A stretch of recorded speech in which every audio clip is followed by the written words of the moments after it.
Today I want to tackle something that's uncomfortable but incredibly important. In this episode, I'm going to show you exactly how engineers, architects, planners, and surveyors slowly allowed themselves to become a commodity, while doctors did the opposite, and what you need to do if you want to stop being discounted, rushed, and disrespected in your business. If you've ever been asked to cut your fees, halve your timeframes, or just squeeze it in and felt frustrated that you said yes anyway, then this episode is for you. For those of you who don't know me, my name's Josh. I spent over 10 years as a director and shareholder of a 3 million consultancy that we grew to 30 million. And today I work exclusively with consultancy owners who want better clients, stronger margins, and a business that doesn't burn them out. And so in today's episode, we're going to unpack how this happened, why it now feels like normal to the industry, and most importantly, what has to change if this profession is going to regain its standing. All right, so the first big idea that I want to talk to you about in today's episode is this concept of like death by 1,000 cuts. Like this issue in our industry didn't happen overnight. It's happened one yes at a time. And I want to talk you through like what's really happened over the course of our industry and comparing our profession, the engineering and built environment profession, to that of, say, doctors. So what's happened over time, team, is, doctors have gone this way because they kept saying no. So they kept saying no to fee cuts. They kept saying no to, people asking them to lower their prices and that sort of stuff. And what's happened over here, and I'll talk about profit in a second, is their margins and their profit margins are up here. Whereas us, engineers and built environment as an industry, we've kept saying yes. So every time a client asks us to drop our fees, we say yes. Every time a client says, can you just get it done quicker, we say yes. Every time they say, just get one more thing done for the same amount of fees, we keep saying yes. And so this concept of, it just didn't happen overnight. Like, it happened one yes at a time. We didn't wake up one day and just go, all of a sudden we're a commodity. We made decisions throughout the entire course of our industry, discounting, rush scopes, shortcuts, they just became normalized. So every time we say yes to unreasonable requests from our clients, we reset the expectations with our clients. And so over time, clients stopped feeling funny about asking us. They stopped seeing boundaries in place because we stopped holding them accountable, stopped pushing back on our clients. So the first big idea is like, we're all angry, we're all frustrated, we're annoyed this keeps happening, but I want to point the finger at the fact that this didn't happen overnight. It's happened one yes at a time. And so now it's up to us as a profession to start to go, you know what, enough's enough. We need to start saying no, setting boundaries, and having those hard conversations with clients. And that's not going to be easy because we have trained our clients over the last 15, 20, 50, 100 years, whichever time frame you want to go to keep expecting us to say yes.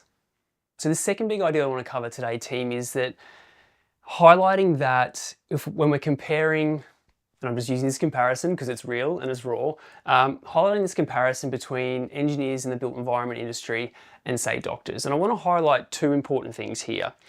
The first is that when we look at doctors and GPs and even specialists, what they've done over the last 10, 20, 50 years is they have protected their profession. So when we talk about doctors saying no all the time and their profit margins keep going up, it's because they have been protecting their profession. So doctors have been protecting themselves, their livelihood, and they keep saying no and pushing back. Whereas us, as the engineering and built environment industry, we've protected the client. Like, if we're really true about it, we keep protecting our clients. And so we put our clients first. We make them number one. And what's happened is our margins, if we look at the profit piece, not to mention stress and pressure and all those sorts of things, profits have gone down, stress and pressure have increased because we keep protecting the client. So while doctors were raising prices, shortening their consult blocks, pushing back on pressure from potentially their industry to drop their fees, us as the engineers and built environment industry, we were absorbing pressure, working longer hours, we're saying yes to reduced fees. So the The doctors in their profession reinforced authority. They reinforced that no, we're really good at what we do. We stand behind the work that we do, the results that we get for our clients, all those sorts of things. So they reinforced authority and positioning in their marketplace. Whereas us as a profession, we just tried to be agreeable.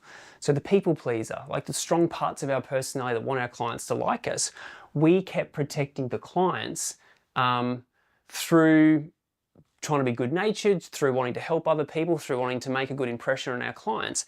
But what it's done is it's created such a big gap between where doctors are and where we could be versus where we are now. So, like, to round out the second big idea, like, respect follows confidence and respect follows standards, not just technical competence alone. Like, we all know that you are amazing at what you do. We all know that you're amazing at getting great results for your clients. But are you confident? Do you set boundaries? Do you reinforce your high levels of standards and keep saying no to your clients when they ask you those things?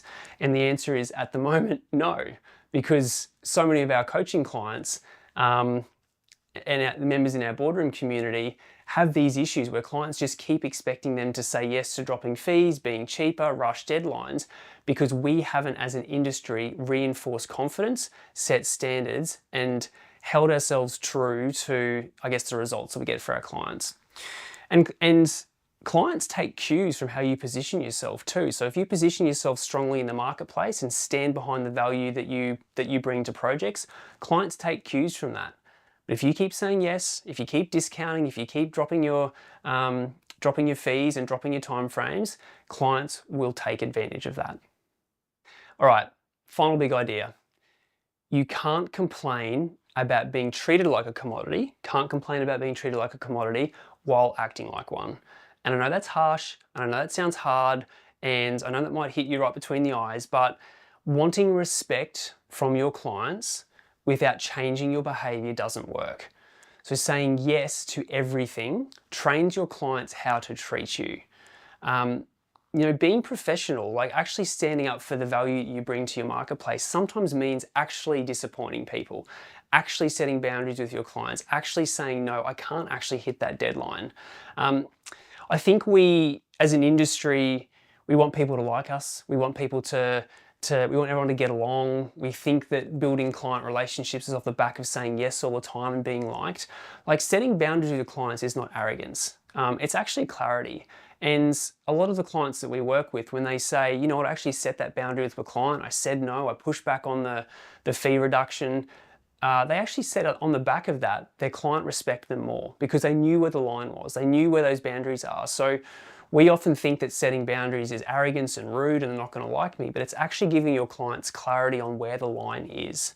And so, change starts, and I'm a big advocate for this in the industry, change starts with owners making different decisions. So you watching or listening to this episode, like, change starts with you making different decisions. If the difference between you dropping your price by 10% is the difference between you winning or losing that project, well, you've got to ask yourself whether you want that project in the first place. If bringing forward the deadline by 2 weeks is a difference between you seeing your kids on the weekend and seeing your family versus you working through, well, maybe there's a choice there to actually go, you know what, my family's more important. So it all starts with you making different decisions about how you run your business and how you set boundaries with your clients. All right, I really want to share an amazing example of a client story. A client we're working with called Andy. Like, a big shift came for him in this exact same space. So he secured a project with a really great client. The work was there, the relationship was there, but he ran the numbers on the project and like the project just didn't stack up. Like, the old version of Andy would have just tried to make it work. He would have discounted, said yes to discounting the fees, absorbed the risk, told himself he'd work it out later. This time he didn't. He had a direct conversation with his client. He turned the work down because he said, I don't feel aligned with the value that I'm bringing. And that decision wasn't about ego, it was about standards. And what happened next was Andy thought the client would go away. They didn't. They actually turned around and said to him, you know what, we really respect that decision that you've made. We respect how you've stood behind the value. We actually want to work with you more deeply. And we actually want you to keep your fees the way that they are. So that to me just highlights the fact that if you actually stand up for the value that you bring into the industry, you stand behind the work that you do, and Andy's a great example of this. He actually said, you know what, I don't want this work because I can't do it for the price expectations that you have. Let's walk away from this conversation. The client actually chased him and said, you know what, I really want to work with you because of your positioning in the marketplace. Let's have a conversation and let's agree on fees that work for both of us. So just a really great example of Andy in our boardroom community of having a hard conversation, standing up for the value that he brings, and obviously then still dragging the client. So to wrap this up, engineers in the built environment industry, they didn't lose respect because they stopped being valuable. I want to really highlight that. They lost respect in this industry because they stopped protecting their value. If you want better clients, if you want stronger margins in a business that actually supports your life, it starts with awareness. And it starts with the courage to do things differently. So if you'd like help building a more efficient and profitable consultancy, increasing revenue consistently, and creating a business you're genuinely proud of, check out our 10 million plus consultancy roadmap training. So it's a step-by-step guide to growing your business to that next level, whether it's to 1 million, to 3, to 5, or 10 million and beyond. So you can find the link to that training below this video. Take care and talk soon.